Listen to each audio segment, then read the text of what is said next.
Thank you for coming, and just nothing more I need to say there. But I'm happy to have our finest here from Bensalem, and I want them to give their time to speak about this important topic because it needs to be talked about more and brought to the light. So I'm going to start and hand it over to Lieutenant Christie. So let's give them a round of applause. Thank you for being here today.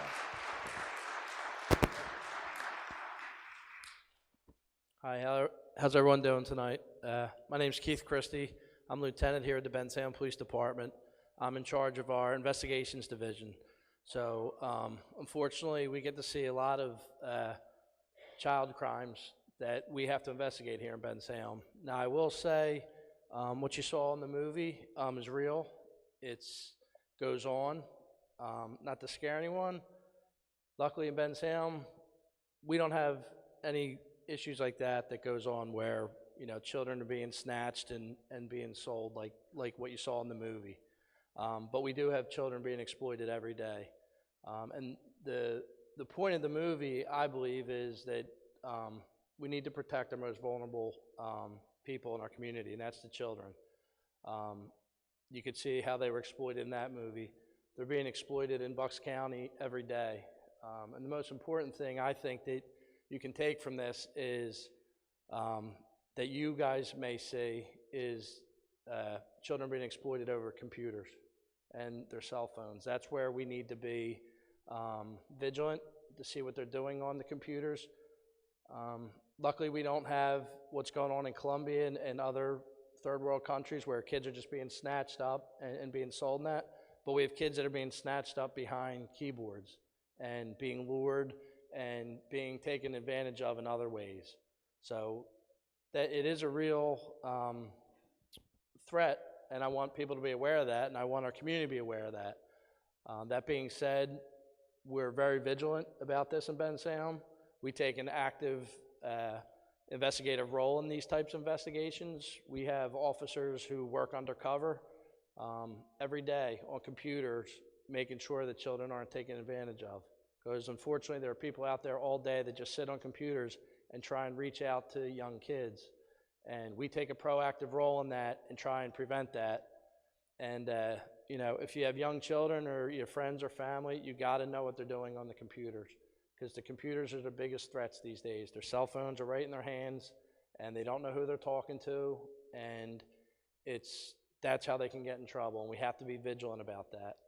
That being said, what you saw in the movie as far as human trafficking, that does go on in Pennsylvania and in Bucks County and even here in Bensalem. It's just not to the same level or the same type of human trafficking, but it is human trafficking, and they suffer just like those kids did.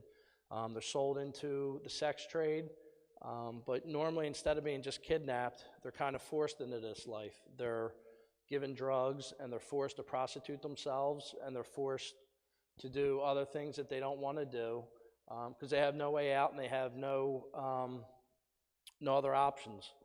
I'd like to bring up a couple of our detectives we have. We have a special investigations unit here in Bensalem, and a lot of the crimes, they work a lot in narcotics investigations, but they also do a lot of prostitution investigations, and along with that, frankly, human trafficking investigations.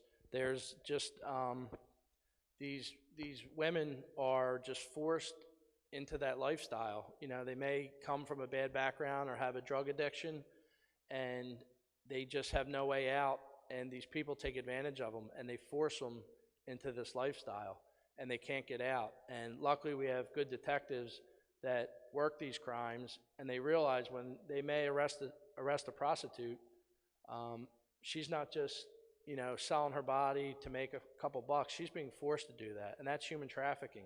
And we see that, unfortunately, right here on Route 1 in some of our hotels. And our detectives have had many cases where they investigated these types of cases and prosecuted them.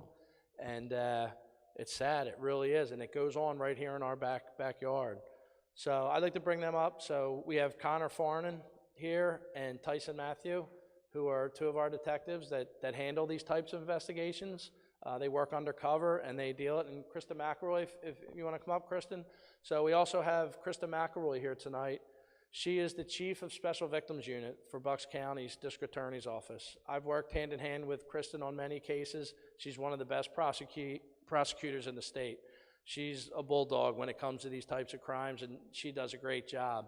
And Kristen and these guys have worked numerous types of these human trafficking cases. Again, it's not necessarily like the movie, like what's going on in Third World, where somebody is just snatched as a kid and they're forced into that lifestyle. But it's very similar. They might be snatched up in Philadelphia and given heroin and become addicted, and now they're staying at one of our hotels here in Bensalem and prostituting themselves because they have no way out and they have no other means of helping themselves. And these detectives, they may get a tip or get something, and they've worked numerous types of investigations like that and have saved many, many women from a life of pure hell, to be honest, what some of those kids in that movie were going through. So they've lived it and they've done it. I've seen some of the good work they've done. Kristen, like I said, she's not just in Bensalem. She works for Bucks County, obviously, so she's prosecuted cases throughout the county like this. So these are some of the best in Pennsylvania at investigating human trafficking and sex crimes in Pennsylvania. So that's just like an overview of what we do and why it's important to, watch a movie like this and come together and see that this does go on. It may not be like it was exactly depicted, but a child is a child, and whether they're being, taken advantage of in Colombia or right here in our backyard, it's up to us to make sure that we put a stop to it, and it's up to the community to, be aware that this goes on and protect our children. So at this point, Tyson's here, Connor, and Krista McElroy. If anybody has any questions, either, about the movie or about anything we've seen in Bensalem or anything that, you guys are just curious about, anything with the movie, if we could answer it, we will. But Father just wanted to bring the community together, show this movie. It's an important movie, and have us here just as a resource if you guys had any questions that, we could field for you guys. So we'd be glad to open it up to any questions. Sure.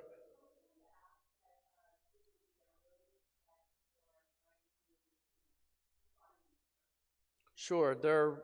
I'll let these guys speak because they deal with it on a daily basis. But I can just tell you off the top of my head, Snapchat is a big one.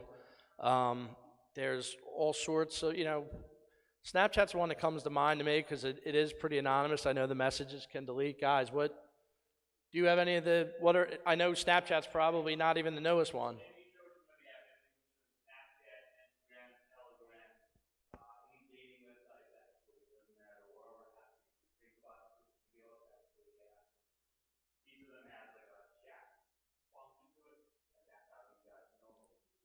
I know one I had when I was a detective was Kick. I don't know if anybody ever heard of Kick. That's just another platform that they talk about. And isn't Kick, they were like based out of Canada or somewhere, and they wouldn't cooperate with law enforcement. So that's another thing we're up against, where a lot of these companies, which this is American and I'm all for it, but they don't want to trample on people's rights. So like that company in Kick, they don't want to cooperate with law enforcement. They feel that their customers deserve privacy and they shouldn't cooperate with law enforcement.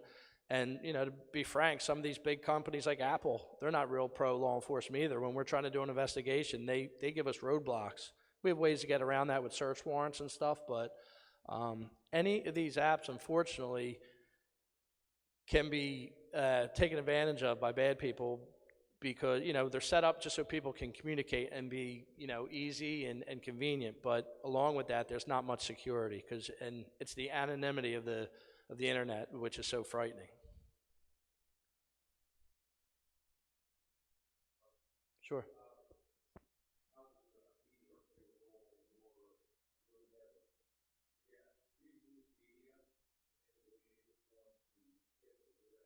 Sure, we're very active. I don't know if anyone follows the police department on Facebook. We have a Facebook page. We also have Crime Watch, which is basically our social media platform for the police department. And I encourage anyone who has Facebook or just the internet, frankly, you can go on Crime Watch and follow the police department. It's good just for news. If we have you know, a down tree blocking Humeville Road, we'll put that on there to say, hey, stay away from Humeville Road, something as simple as that. But we put public service announcements out there. And one of the things we had on there for a while was some of the dangerous apps that are out there for kids. Some of them are great, and that's how my kid uses it. He's on Snapchat, he's on these different functions, and for what they're intended for, they're great. But unfortunately, with any type of technology, somebody's going to take advantage of it. So we try and put positive messages out on social media, because social media is great, but just like anything else, it can be taken advantage of. Sure.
Sure. Okay, we have another question. I was just wondering, how does your investigation get started? Do you monitor the computer? Do you get tips from people? How does one actually get started? Sure, that's a great question. They can get started in numerous ways. Tips. One way, our detectives here will get involved in cases, or unfortunately there's prostitutes that work online, and they'll advertise, and our detectives will go undercover and pretend they're a John and go meet them for a date. And a lot of times, and that's how some of our biggest human trafficking cases came about, because they go and this poor woman is prostituting herself.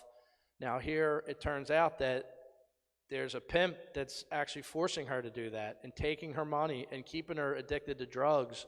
And that's how a case like that will start. And I'll let these guys talk about some of their bigger cases, because we've had a couple of those. But we do also, like I was saying earlier, we do proactively have undercover officers on computers in these web chats that these guys go on, and they work undercover in an undercover capacity and pretend that they're kids, and they'll start having conversations with this adult, and we'll set up meetings with them, and we've been very successful in doing that. And we'll set up a meeting. The guy shows up thinking he's meeting a 12-year-old girl, and here it's one of our detectives, and we lock him up on the spot. So we're very proactive with it. Not a lot of police departments are, but we in Bensalem, we're very proactive with that because we believe it's important. That being said, I don't know if you guys want to chip in or talk about one of your case, or Kristen, I know you Yeah, had. that's our next question. Yeah, that was my question. I'd like to hear the stories from the detectives. And I also just want to share just a couple of things that I noticed firsthand. I was pulling into a Walmart parking lot one day, and the lady got out of the car, and there was a teenager in the back seat, and she practically dragged her out of the car, and she's hollering at her. She didn't look like she was her mother. They were different races, but of course you can't tell. but it just looked like the girl, I'm afraid, and the girl was like terrified, and this lady that was with her was so mean to her, and I'm thinking, oh my gosh, like what should I do in a case like that? And then I saw one other time down the boulevard, in that hotel on the boulevard there was a guy and there was a girl behind him, and he's talking to her like she was a dog, just like she was a dog. Come on, come on, come on. I think, oh my gosh, she's probably being trafficked. What should I do? What should I do? So the only thing I did, I have one of those Covenant house cards, 1-800-999 numbers, and I pulled up beside her and I slipped that to her and I gave it to her. But like what should we do when we suspect this? And now I want to hear from the detectives. Thank you. Sure. So listen, if you ever think someone's in trouble, just call 911. You can never go wrong calling 911. Just saying, hey, I don't feel right. Something doesn't seem right here. Call 911. An officer will come out and investigate. And if something's amiss, the officer will figure it out, and we'll be able to help that person.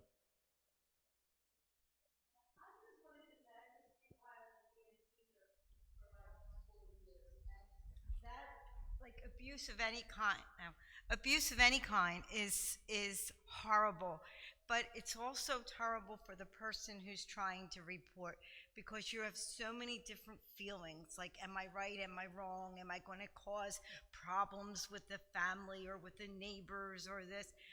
Always think about the child first.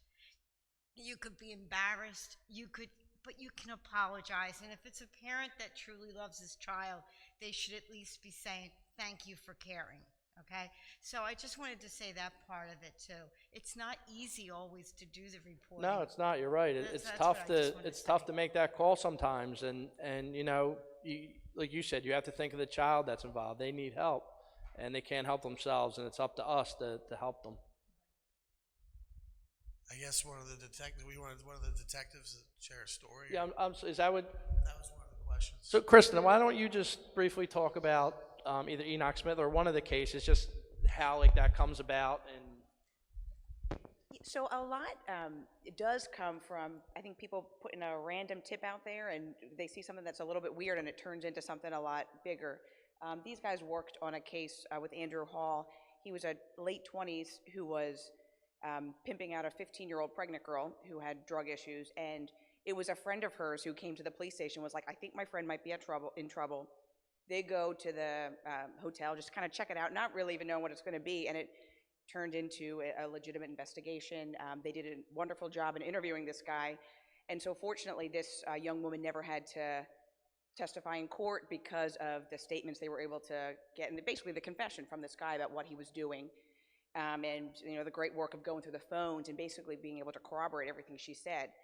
You know, these movies, it's like a dramatization, and these victims see themselves as victims. I think the reality is most of the women that are in this situation don't see themselves as victims.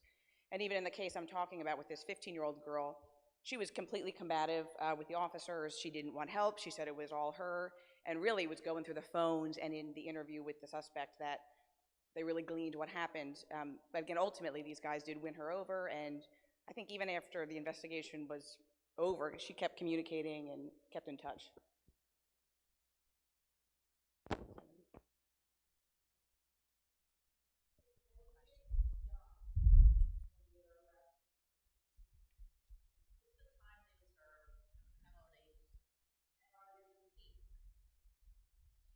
So when you say John, there's people that are sex buyers. I think the reality is they're often not investigated.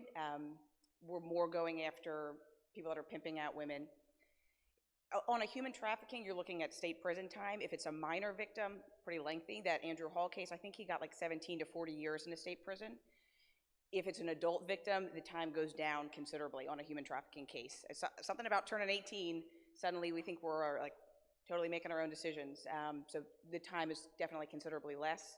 It's also a lot harder to prove human trafficking as opposed to just promoting prostitution. You know, both felonies, but the difference in the time you're looking at is pretty considerable.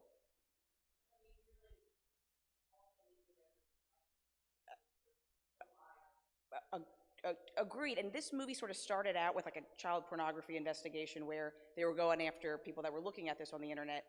Bensalem does an excellent job. They have a detective who's dedicated to proactive investigations into child pornography because, again, if there are not people that want to look at it, there wouldn't be this multi-billion-dollar industry. like to go back to the apps a little bit with the idea of what is something like an example that we could look out with for our kids and our grandkids. Like, is there something we should be wary of? I mean, it's just an app, so we give them Snapchat and then that's it. We don't think about it. It's a common thing, common problem, or something like that. So, and this is a common crime, and it's had some horrible results. So, take Snapchat for example. What these people will do, and this is a huge industry that's doing it. This is from overseas, which is scary.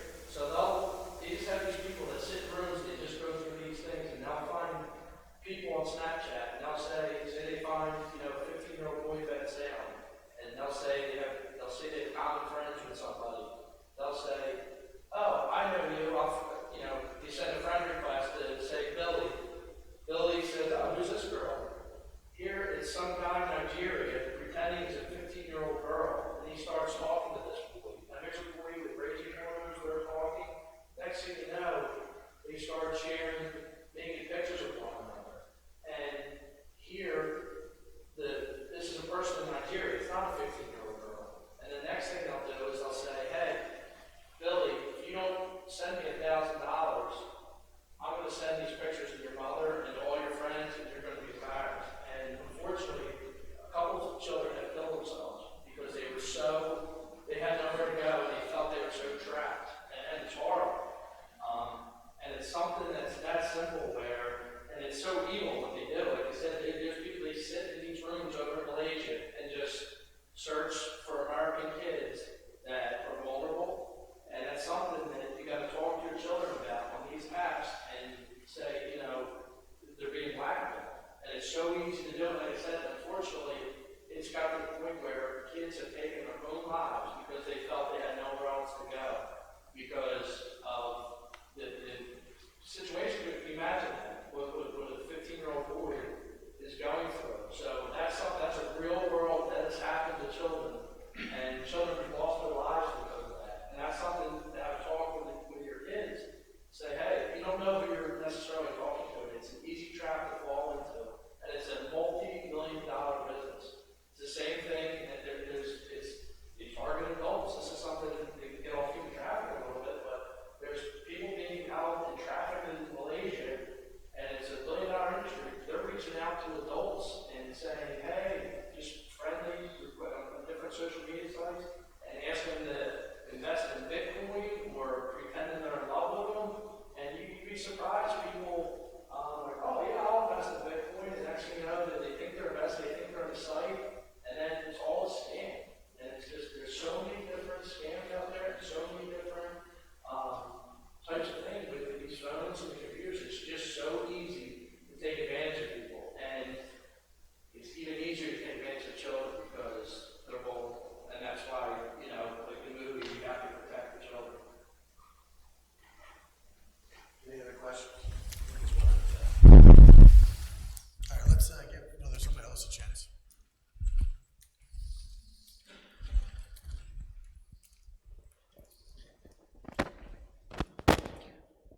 I was just wondering, is there any chance that you can have this presentation in some of the schools, the high schools, and even the grade schools and the upper grades? Because parents, the kids don't listen to us; they just roll their eyes. But when we talk about things like this, Yes, we've done it in schools. We've done it in the high schools. Our we have DARE programs. They get into it in the DARE programs, and I believe I may be wrong. Father may know. I think we have done a presentation or two here at St. Ephraim's with the children, with some of these, because you're right. Our target audience are kids. Listen, you guys. I'm a parent. I have a 15-year-old boy. You can talk to them blue in the face, but until they hear it maybe from us, and it'll stick with them. So that is something we do. We do that.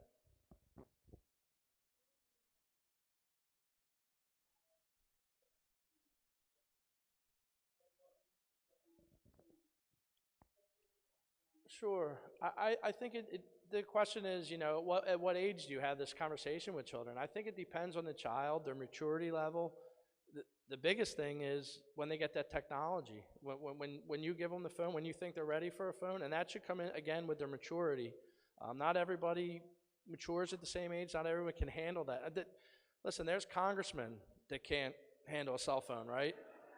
And do what's right. And so, how in God's name do we expect a 12-year-old kid to make good choices on a phone, right? So, it's tough, and I'm glad I didn't have to deal with it as a little kid. But it's between parent and their child. But you gotta, when they do get that responsibility, you gotta have that talk with them and let them know.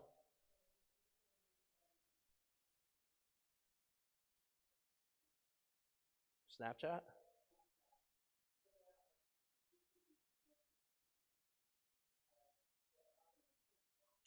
Yeah, TikTok's another one. I mean, they're all basically just all of them are just similar. They're social media so that people can connect.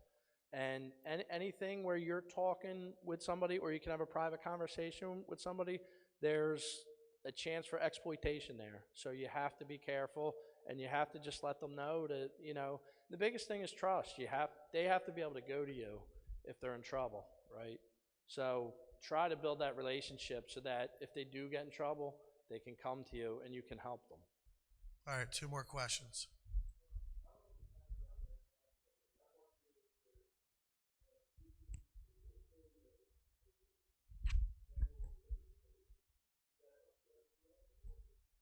So we don't encourage that. I know what you're talking about. Basically they're vigilante. If this is what you're talking about, there's this guy or different groups that go out and they will pose as children and they'll lure these people in. I don't know if you remember that show, To Catch a Predator, like Chris Hansen. It's a double-edged sword. Listen, they're taking bad people, they're exposing them, but a lot of time, and I think Kristen can attest to this, a lot of times when they bring them in, they're not trained investigators. They don't follow the rules of criminal procedure, and they're very hard to prosecute because it just gets dumped on their lap with zero experience and zero police ability. Yeah, I mean, listen, some of them are very good at what they do, and I'll be honest. And I think we've had prosecuted some in Bucks, but it's not an ideal situation. Like I said, we don't. It's dangerous. They're luring people out. We could have an altercation. You don't know who you're dealing with. They could have a gun. There could be a confrontation. The police officers, they're responding to these calls. They don't know who the bad guy is. They don't know. It's just a dangerous situation. We by no means encourage it. At the same time, they are exposing somebody that's breaking a law, so we do what we can to prosecute that person. But we just don't condone it, and I think Krista would have the same answer as me, correct?